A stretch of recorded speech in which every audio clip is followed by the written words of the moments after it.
আসসালামু আলাইকুম। প্রতিবারের মতো ভৌতিক আড্ডায় আবারও চলে আসলাম। আমরা সেই দুই ভাই, আলামিন আর উর্ফে তার বড় ভাই আরমিন। যদিও বা গল্পগুলো শুনছি, বলছি, যে শুনে গভীর রাতে তারও অনেকটা ভয় হয়। আর আপনারা হয়তো এক এক সময় এক একভাবে শুনবেন, যদিও বা ওইভাবে শুনতে পারেন। গভীর রাতে লাইটগুলো বন্ধ করে আপনাকে কেউ দেখছে না, আপনি দেখছেন, সেটা এক। আর আপনি কাউকে দেখছেন না, আপনাকে কেউ দেখছে, আপনার আশেপাশে ফিল করছেন, তখন বুঝেন কি অবস্থায়। তো সেই অবস্থা নিয়ে আজকে সে তার ঢাকায় ঘটে যাওয়া একটা ভয়ঙ্কর ঘটনা বলে শোনাবে। সে বলছে আর আমার শরীর শিউরে উঠছে। ঘড়ির কাঁটায় এখন আবারও 12টা বাজে। আপনাদের কাছে আবারও চলে আসলাম ভূতের গল্প নিয়ে। আপনারা অবশ্যই আমাদের পাশে থাকবেন, সাবস্ক্রাইব করে আমাদেরকে একটু সাপোর্ট করবেন, একটু উৎসাহ করবেন। আপনাদের আনন্দ ভালো লাগাই হচ্ছে আমাদের ভালো লাগা। এরকমের নতুন নতুন আরও অনেক ভিডিও গল্প আমরা আপনাদেরকে শোনাবো। আমাদের ইতিমধ্যে আরও অনেক ভূতের গল্প আপলোড করা হয়েছে, আপনারাও চাইলে সেই জায়গায় গিয়ে ভৌতিক গল্পগুলো শুনে আসবেন। তো আলামিন ভাই, আপনি আমাকে বলেছেন আপনার সাথে ঢাকায় ঘটে যাওয়া এমন অনেক ঘটনা আছে, একটা অনেক বড় ভৌতিক ঘটনা আপনার সাথে কি ঘটেছে আমাদের দর্শকের উদ্দেশ্যে একটু বলবেন প্লিজ। আসসালামু আলাইকুম। সালাম। আমার সাথে অনেক ঘটনা আছে, তবে এই ঘটনাটা আমার 2024 সালে, খুব রিসেন্টলি 2024 সালে? জি জি, এই 3 থেকে 4 মাস, মানে 24 সালের প্রথম দিকে। আচ্ছা, একটা ঘটনা, একটা কথা না বললেই নয়। আমরা যে ইতিমধ্যে অনেক জায়গায় ভৌতিক গল্প টল্প শুনেছি, রিসেন্টলি ভৌতিক গল্পগুলো আমরা শুনি না, বিশেষ করে কারো দাদার কাছ থেকে বা 10 বছর আগের, 5 বছর আগের এরকমের একটা ঘটনা। আর 2024 সালে বসেই আমরা নতুন একটা গল্প কিছুদিন আগে ঘটে যাওয়া তার সাথে, সেই গল্পটাই সে এখন আমাদের সাথে শেয়ার করছে। দেখি কি হয় তার সাথে। যাই হোক, আমি ঢাকা উত্তরা নয়নগর পুরানকালী আমি থাকতাম। যাই হোক, ওই জায়গায় আমি থাকতাম, ওই জায়গায় আমার বাসা ছিল। আমি চায়না প্রজেক্টে চাকরি করি, ব্রিজের কাজ, ফ্লাইওভারের কাজ। আমাদের ডিউটি থাকে রাত, মানে সকাল 6টা থেকে ডিউটি শুরু হয়, 5:30টার সময় আমরা যাইয়া উপস্থিত থাকি। তা আপনারা তো জানেন যে দিনের সময়সূচি চেঞ্জ হয়, মানে সূর্য ঘুরে যেন কোনো কোনো সময় সকাল, কোনো কোনো মাসে সকাল 5টার সময় আপনার সকাল হয়ে যায়, 5:10 ফজরের নামাজ হয়। হ্যাঁ, আবার কোনো কোনো সময় 6:10, 6:20 সকাল হয়। যাই হোক, তখন ওই টাইমে সকাল 6টার সময় আপনার ফজরের হইতো, মানে নামাজ হইতো, কিন্তু আমি ঘুমিয়ে উঠতাম রাত 4টায়। কারণ কি কারণেই জানি আমাদের ডিউটি একটু আগাই দিয়েছিল, 5:30টার সময় দিয়েছিল, ও মানে সকাল হয়ে যাওয়ার কারণে, সকাল হয়ে যাওয়ার কারণে 5:30টার সময় আমাদের ডিউটি দিছিল। এরপরে আমি 4:30টার সময় ঘুমিয়ে উঠা, 4টার সময় ঘুমিয়ে উঠে আমি পাকশাক করতাম, পরে খাওয়া দাওয়া করে ফ্রেশ হইয়া 5টার সময় আমি বাসা থেকে নামতাম। আজান কিন্তু দিত না, আজান দিত 5:40-এর সময়, ফজর আজান দিত। 5টার সময় বাসা থেকে নামছি। নামার পরে আমাদের বাসা থেকে নামে কিছুক্ষণ হাইটে যাওয়ার পরে আমার প্রায় লং রাস্তায় পানি উঠে ভরে যেত। রাস্তায় পানি উঠে ভরে যেত, পানি থাকতো প্রায় রান পর্যন্ত, মানে হাঁটু হাঁটু পাড়াইয়ে, কোমরের কাছাকাছি কিছু। হ্যাঁ, যাই হোক, আমি ওই পানি পাড়াই যাইতেছি, কিন্তু আমার ওই জায়গায় আর ঢাকা শহরের পানিতে আপনারা তো বুঝিনি কি ময়লা পানি। ওই জায়গায় হোটা হোটা হোটা ছিল, মানে শ্যাওলা, তারপর জঙ্গল ফঙ্গল ছিল। ওই জায়গায় প্রায় আমি যাইতেছি, আপনার জায়গার নাম আর বলবো না। হ্যাঁ, যাই হোক, আমি ওই জায়গা দিয়ে যাইতেছি। পরে আমি যে মেন রাস্তা থেকে, মেন রাস্তা না, কোনো বিলের পাশ দিয়ে যাইতে হয়, রাস্তা নাই। কিন্তু মানুষ চলাচলের পড়ে গেছে, তো ওই জন্য আমরা রাস্তা বলি। তো যেদিকে চলাচল করার জায়গা, ওই জায়গায় একটু গভীর বেশি, এই জন্য আমি সাইডে আবার কলম করা বিল্ডিংয়ের মতো আছে, ওই বিল্ডিংয়ের মানে কলম করার উপর দিয়ে আমি ঘুরিয়ে যাইতেছি, মানে গায়ে জানি পানি নেই, না লাগে।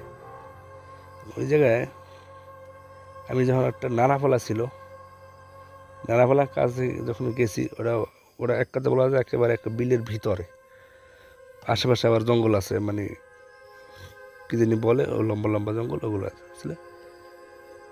ওগুলোর কাছে যখন গেছি, হঠাৎ করে একটা বাতাস আসলো,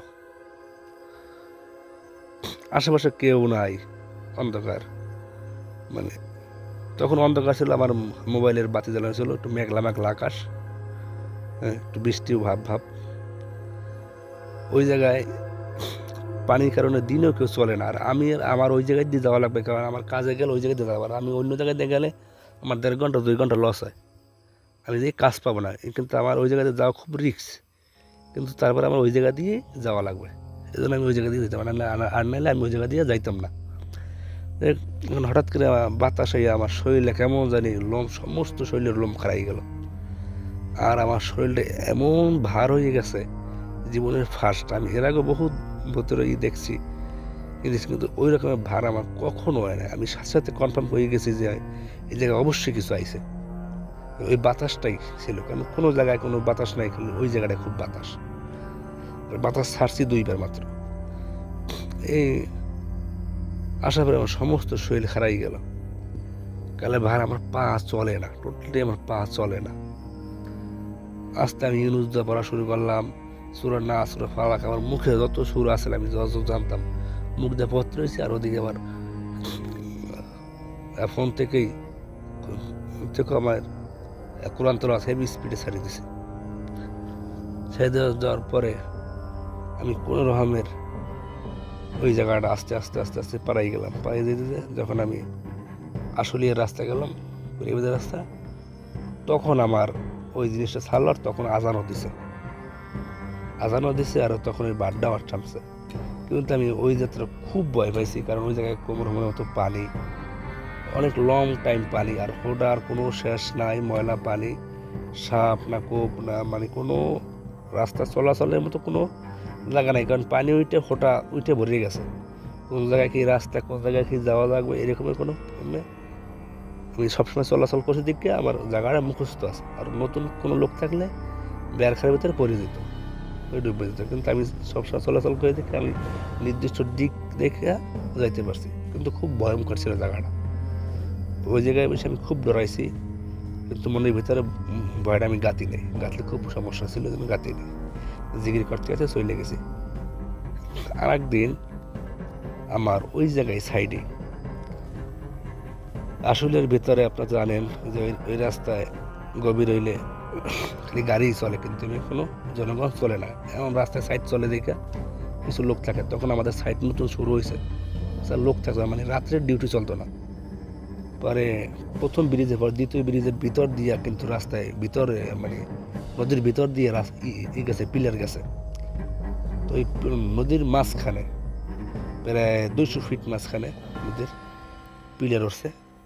ওই জায়গায় পানি উঠে ভরিয়ে যায়, মানে আমরা বালু কাটি, আবার পানি উঠে ভরিয়ে যায়, বালু কাটি আবার পানি উঠে ভরিয়ে যায় বেকু দিয়ে।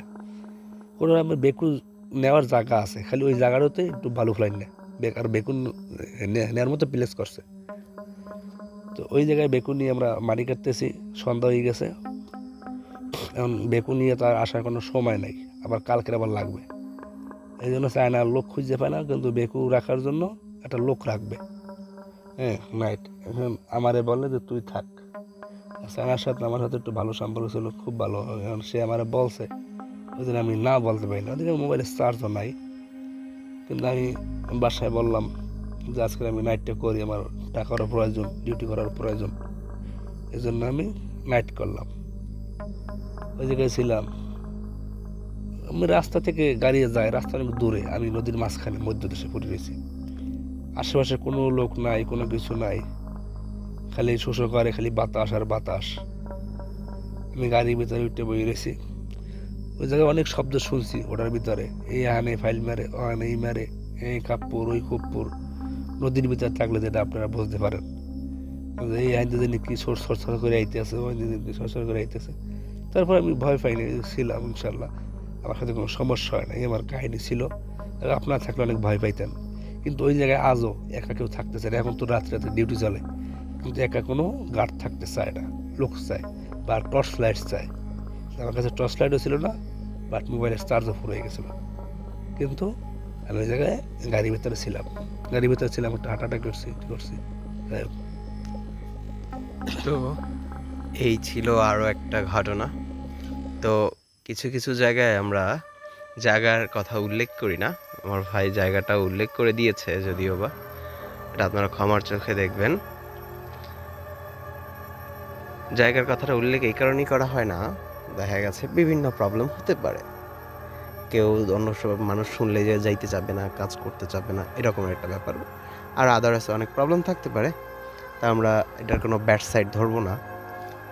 তো একটা মানুষের সাথে দেখেন টাকার প্রয়োজন ছিল তার, সেজন্য মোবাইলের চার্জ নেই, বা তার ছাড়া ওই জায়গায় কেউ থাকতে হলে মোবাইলের টর্চ ছাড়া কেউ থাকে না, আর সেই জায়গায় তার মোবাইলের পর্যন্ত চার্জ নেই। মোবাইলটা হচ্ছে মানে অনেকটা সময় বিপদের একটা সঙ্গী হয়ে যায়, যে মোবাইলটা টিপতে টিপতে সারাত পার করে দিব এরকম। আর সে জায়গায় মোবাইলটাতেও চার্জ ছিল না, তার ডিউটি ছিল, সে ঘুমাতেও পারবে না। অমন এক নির্জন জায়গাতে সে কিভাবে একা পার করেছে সেটাই তো আপনারা শুনলেন। এর মধ্যে একটা কথা বলেছে ফাইল মেরেছে, সে বুঝাইতে চাইতেছে ফাইলটা হচ্ছে ইট মেরেছে। বিভিন্ন ইটা ওটা দূর থেকে ভৌতিক যে ব্যাপারগুলো থাকে না, তারা ইটা মারে তাকে ভয় দেখানোর জন্য। দিক থেকে হয়তো সে ভয় পায়নি, সেজন্য হয়তো তার কাছে আসতে পারেনি। যদি ভয় পাইতো তাহলে হয়তো তাকে আরো বেশি বুঝাইছি যে ওটা মানে মাছে গাউ মারে বা মাছে করে। আপনারা তো শুনলেন মনকে সে কতভাবে বুঝ দিয়েছে, এটা ওইটা হতে পারে, এটাই আমি যেটা ভাবছি সেটা না, এটা ভৌতিক কোনো ব্যাপার হতেই পারে না, এরকমের করে নিজেকে সে সাহস জুগিয়েছে। এই সাহসটাই হচ্ছে একটা মানুষের অনেক বড় হাতিয়ার। আমরা অনেকেই দেখেছি ভূতের ব্যাপারে, ভৌতিকের ব্যাপারে ভয় পাওয়ার পরে তাবিজ কবজ ব্যবহার করে। আমি মনে হয় যে তাবিজ কবজের প্রয়োজন নেই যদি বা সাহসটা থাকে। এইটাই হচ্ছে তার বড় সাহস, মানে তাবিজ। সাহসটাই হচ্ছে তার বড় তাবিজ।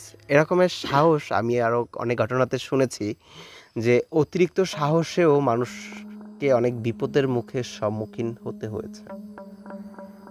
তো এরপরেও আমার ভাইয়ের কাছ থেকে আরও কিছু ঘটনা আমরা শুনবো, যেরকম অতিরিক্ত সাহস দেখানোর কারণে তার মধ্যে এমন কিছু ঘটেছে কিনা যার জন্য সে আজও পস্তাচ্ছে।